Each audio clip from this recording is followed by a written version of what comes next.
자, 오늘은 고난주간 특별 새벽기도 두 번째 시간입니다.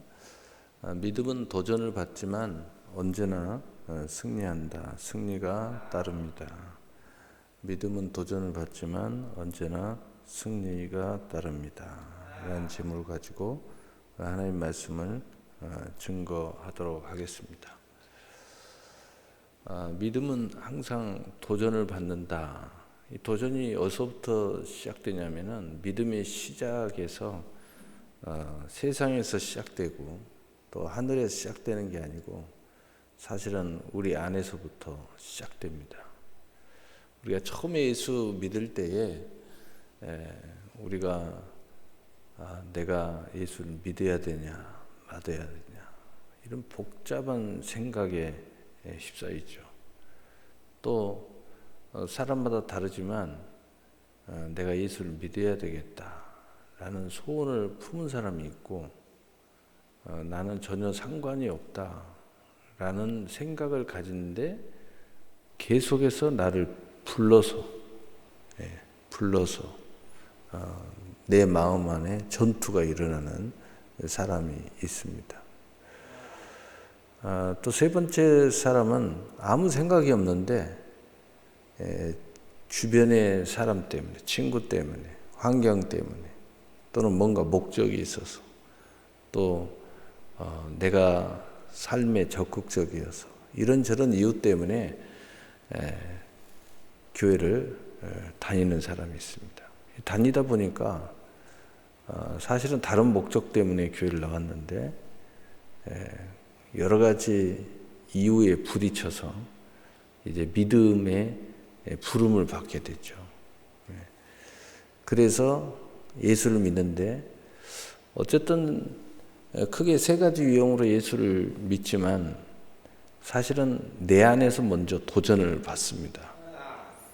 또 교회를 다녀도 내가 주일 한번 나오는 것도 여러 가지 이유에 도전을 받아요. 그래서 내가 나오는 것에 대한 도전에 대해서 굉장히 갈등을 하고 또 여러 가지 이유를 찾고 합니다. 그런데 오히려 마음으로부터 도전이 없고 아무 생각이 없지만 인생에 다른 목적이 있어서 교회를 나오는 사람들이 훨씬 처음부터 열심히 합니다. 왜냐하면 사업하듯이 하기 때문에. 그렇지만은 그 마음 안에 갈등이 없기 때문에 그 목적에 따라서 움직이기 때문에 굉장히 관계는 좋지만 이 갈등, 도전 또는 두 마음의 싸움, 여러 가지 싸움이 없어서 소위 말하면은 거듭남이라는 문 앞에 서지를 못하죠. 우리가 도전을 받아야 우리의 자신의 허울이 드러나게 됩니다.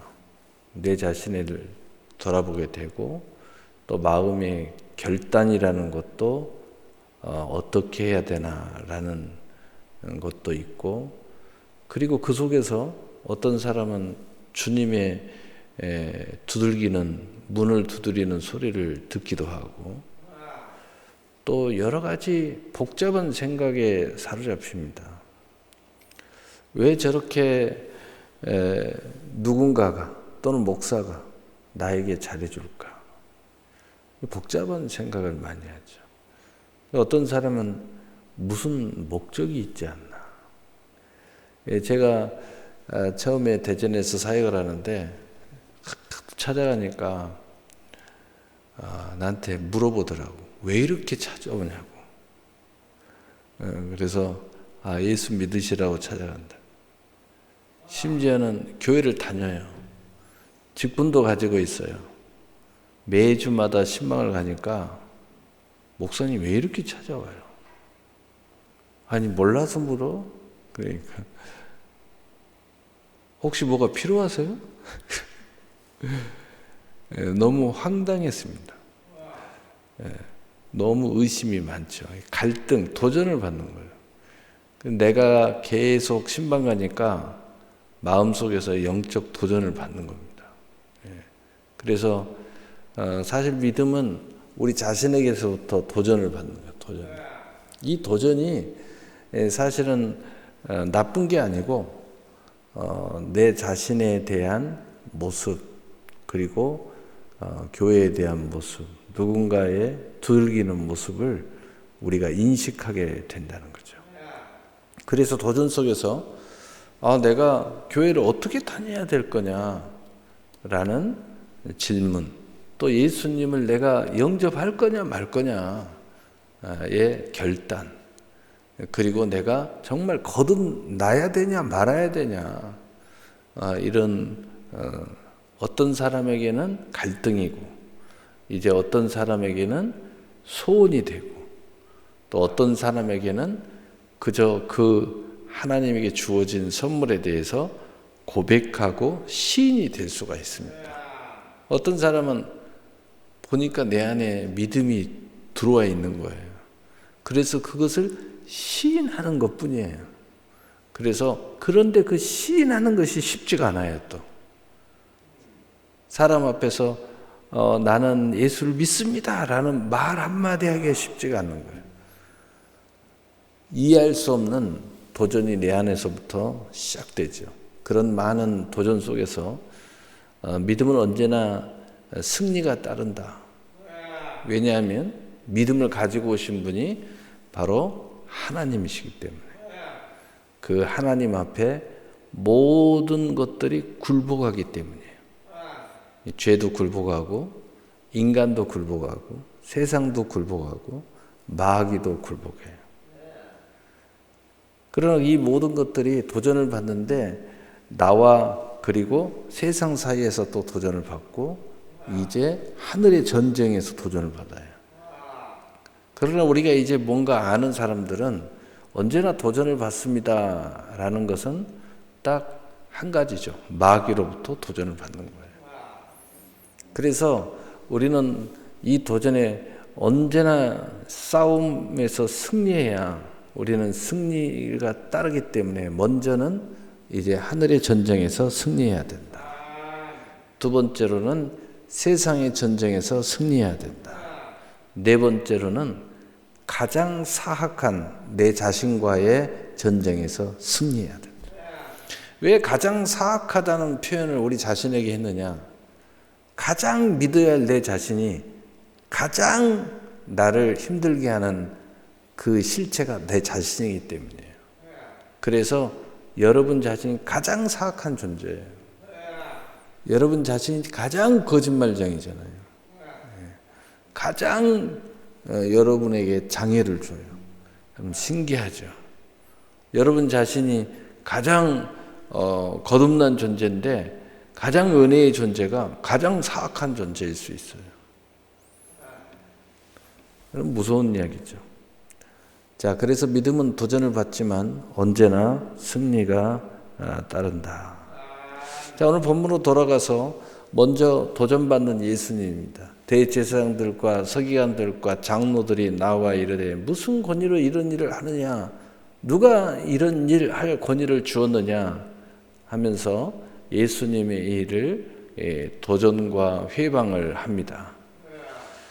그 이유는 첫째로 오신 목적이 다르기 때문에 도전을 받는 예수님을 우리는 발견할 수 있습니다. 오신 목적이 다른 거예요. 그러므로 우리가 서론에서 이야기했듯이 우리가 목적에 따라서 내 자신의 도전의 의미와 가치가 달라진다는 걸 우리가 알아야 돼요. 우리가 분명하게 인생을 살아가고 신앙생활을 하면서 우리의 인생의 목적이 이제 구원과 영생과 천국과 주의 나라와 영혼의 구원과 여러분의 목적에 따라서 완전히 달라지는 거예요. 여러분, 이게 굉장히 놀라운 일입니다. 여러분 목적을 잘못 설정하면 여러분 자신이 가장 사악한 존재임을 발견하게 돼요. 가장 사악한 존재. 여러분 기도는 거룩하게 하지만 여러분이 가장 큰 사악한 존재로 여러분 인생을 망칩니다. 목적이 중요하죠. 그래서 요한복음 10장 10절에 도적이 오는 것은 도둑질하고 죽이고 멸망시키는 것뿐이요 내가 온 것은 양으로 생명을 얻게 하고 더 풍성히 얻게 하려는 것이라. 예수님이 오신 목적은 생명을 얻게 하고 더 풍성히 얻게 하는 것입니다. 그러나 마귀가 온 목적은 도둑질하고 죽이고 멸망시키려는 것이에요.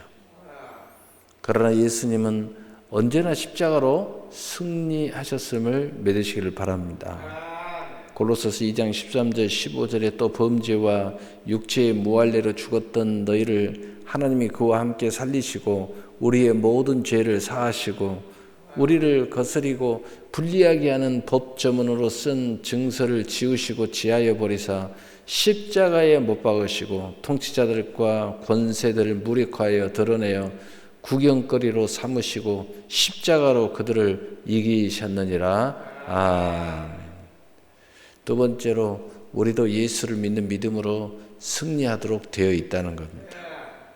어찌 보면 제2의 작은 예수님 때문에 우리가 어떻게 보면은 새로 태어난 자들이라는 거죠.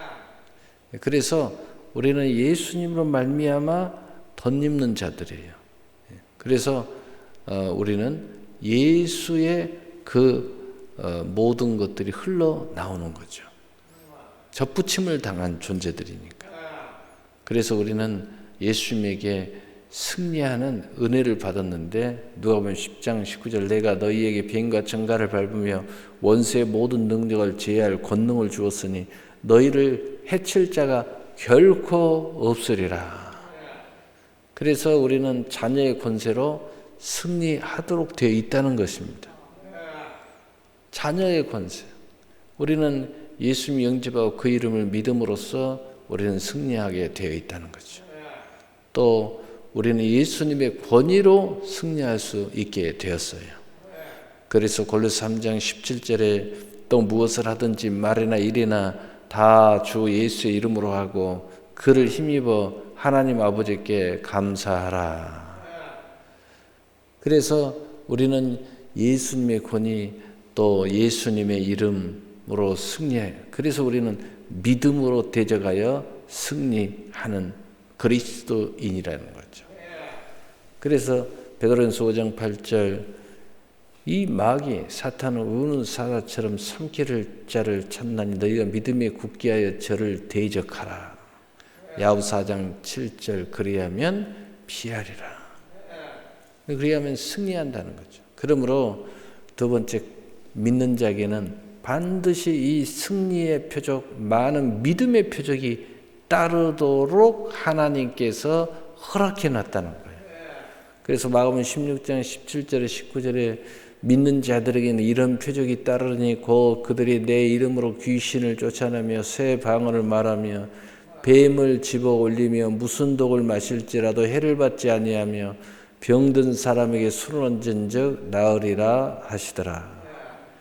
주 예수께서 말씀을 마친 후에 하늘로 올려지사 하나님 우편에 앉으시니라. 믿는 자에게는 따르는 표적이 약속되어 있다는 것입니다. 그래서 반드시 믿음으로 나갈 때 이 표적이 약속이 되어 있지, 믿음으로 살지 않으면, 믿음으로 결단하지 않으면, 믿음으로 여러분이 모든 일을 하지 않으면 이 표적이 따라오질 않습니다. 그래서 믿음의 결단이 필요하다는 거죠. 그래서 믿음으로 세상을 이기도록 만들어져 있어요. 그래서 요한일서 5장 4절에 무릇 하나님께로부터 난 자마다 세상을 이기느니라. 세상을 이기는 승리는 이것이니 우리의 믿음이니라. 표적에 대한 믿음으로 받아먹음으로써 우리는 승리한다는 거죠. 또 표적에 대한 믿음의 실상과 증거와 성취의 약속을 믿음으로 싸워 승리할 수 있다는 거죠.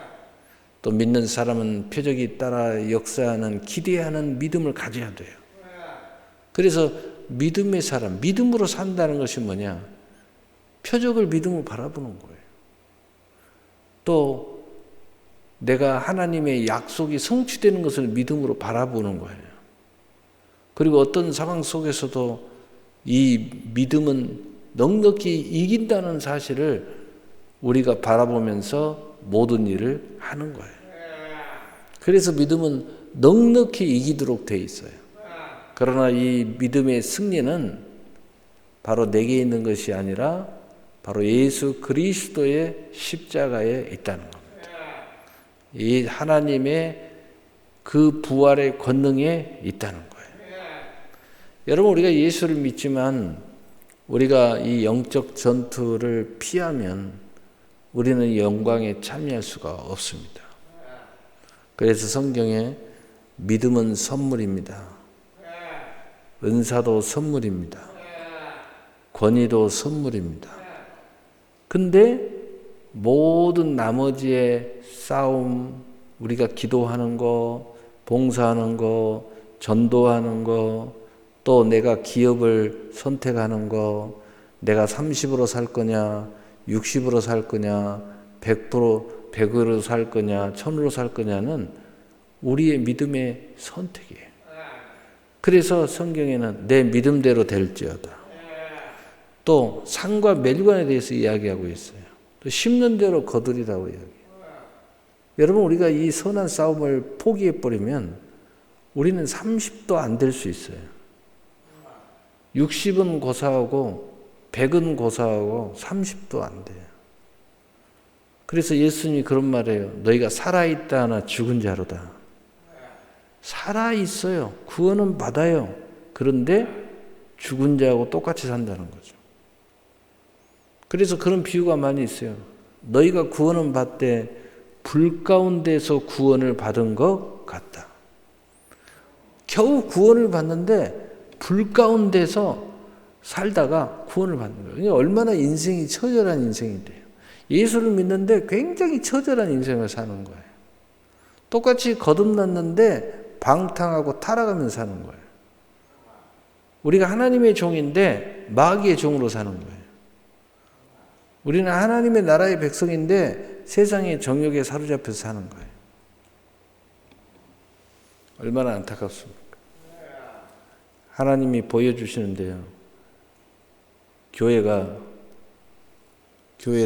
교회를 보여주시는데 교회가 문을 열고 들어가는데 성도들이 살아서 예배를 드리는 것이 아니라 전부 다 죽어가지고 관에 들어가서 장례식장에 안치실로 되어서 전부 다 시체가 되어가지고 안치되어 있어요. 왜 하나님이 그걸 보여주실까? 오늘날 교회가 하나님의 성호를 찬양하고 살아 운동력이 있어서 생육하고 번성하고 충만하고 정복하고 다스리는 이 거룩한 선한 싸움을 싸우지 않고 전부 다 죽어서 안치실이 돼가지고 다 시체 안치실이 돼서 전부 다 여기 놓아 있다는. 그리고 군대들이 있는데 군사들이 있는데 이 군사들이 있어서 제가 그 군사들 보려고 그 군사 막사에 들어가는데 열어보니까 막사가 아니고 훈련하는 것도 아니고 또 숙식하는 것도 아니고 다 감옥에 갇혀 있어요.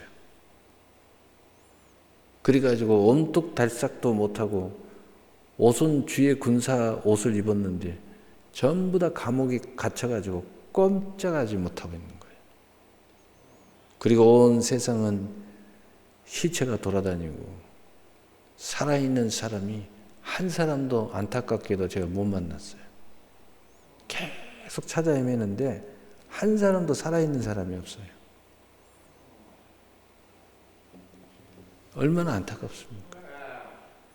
여러분, 과거에 우리가 고난주간이 되면은요, 금식도 하고, 철야도 하고, 그리고 경건한 생활을 한다고, TV도 안 보고, 그리고 외식도 안 하고, 내가 우리 주님의 십자가의 은혜를 받은 사람인데, 예수님의 이 고난 통해서 내가 생명을 얻되 더 풍성히 얻는 삶을 살았고 구원을 받았는데 내가 이 기간이라도 내가 이 은혜에 대하여 십자가의 은혜에 대하여 깊이 묵상해야 되겠다.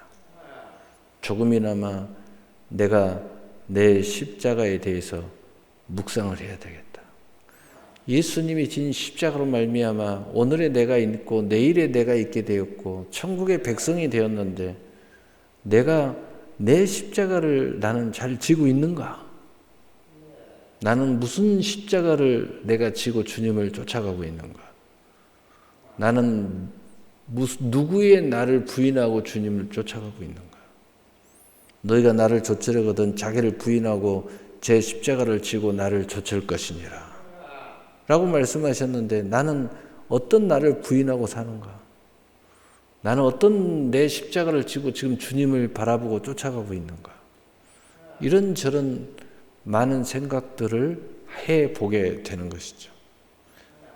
사실은 고난도 마찬가지고 스스로 고난당하는 금식이나 또는 이 주님의 십자가에 대해서 묵상하는 것도 사실은 내 자신을 돌아보는 거예요.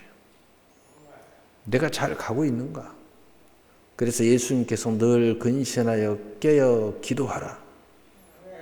무슨 얘기예요? 네 자신을 잘 돌아봐라. 네가 지금 잘 가고 있는지, 잘 살고 있는지, 내가 무엇을 하고 있는지 잘 돌아보라는 겁니다. 그게 깨어 있다는 거예요. 그리고 기도해서 마귀가 틈타지 않도록 주의하라. 마귀가 틈을 타서 돌아버리면 네 인생이 복잡해지니까 두 마음을 품을 수밖에 없고 사악한 내가 될 수밖에 없고 내가 사탄의 종로로 갈 수밖에 없고 이 영적 거룩한 싸움 언제나 믿음은 이런 도전을 받습니다. 여러분 예수님과 동행하는 베드로가 사탄이 됐다는 것을 우리가 알죠. 예수님 십자가에 대해서 말하니까 베드로가 그럴 수 없습니다. 사탄아 물러가라. 내가 하나님의 일을 먼저 생각하지 않고 도리어 사람의 일을 생각하는도다. 사람의 일을 먼저 생각하니까 육신의 나의 일을 먼저 생각하니까 오늘 세상 일을 먼저 생각하니까 사탄이 되겠다는 거예요. 사탄이. 오늘 나의 세상 일을 먼저 생각하니까 고난주간이 중요하지 않는 날이 되어버렸다는 거예요. 여러분 우리가 거듭났다는 건 뭡니까? 자유라는 게 뭐예요? 여러분이 세상의 자유 누리는 것도 하나님의 은혜예요. 육신의 자유를 누리는 것도 하나님의 은혜예요. 그러나 고난주간에 성전에 와서 함께 동참하지 못한 자유는 그저 방탕과 타락일 뿐이에요. 내가 주님의 존전에 찾아나와 기도할 수 있는 은혜가 없다면 그저 그건 육신의 방황일 뿐이에요. 유리하는 것 뿐이에요. 거기에 답이 없어요. 거기에 인생의 행복의 결말이 없습니다. 언제나 믿음으로 승리해야 인생의 결말이 있는 거예요. 우리가 상상하는 행복한 세상이 있는 겁니다. 여러분 그래서 우리가 믿음은 언제나 도전을 받습니다. 그러나 언제나 승리가 따른다는 사실을 우리는 믿어야 돼요. 예수 그리스도의 십자가로 승리하셨기 때문입니다. 우리에 대한 모든 죄와 사망에 대해서 승리하셨기 때문에 우리가 예수님을 믿는 믿음으로 싸울 때에 이미 부여된 자녀 권세 속에 예수님의 승리의 권위가 있으므로 우리가 승리하고 감사와 영광을 돌리는 것을 믿으시기를 바랍니다. 그러므로 언제나 우리에게 예수님은 길이요 진리요 생명이며 예수 권세 내 권세인 것입니다. 바로 오직 믿음에 사는 여러분에게 이 놀라운 예수님의 권위와 승리가 있음을 믿고 믿음의 승리의 주인공이 되시기를 예수님의 이름으로 축복합니다. 축복합니다. 우리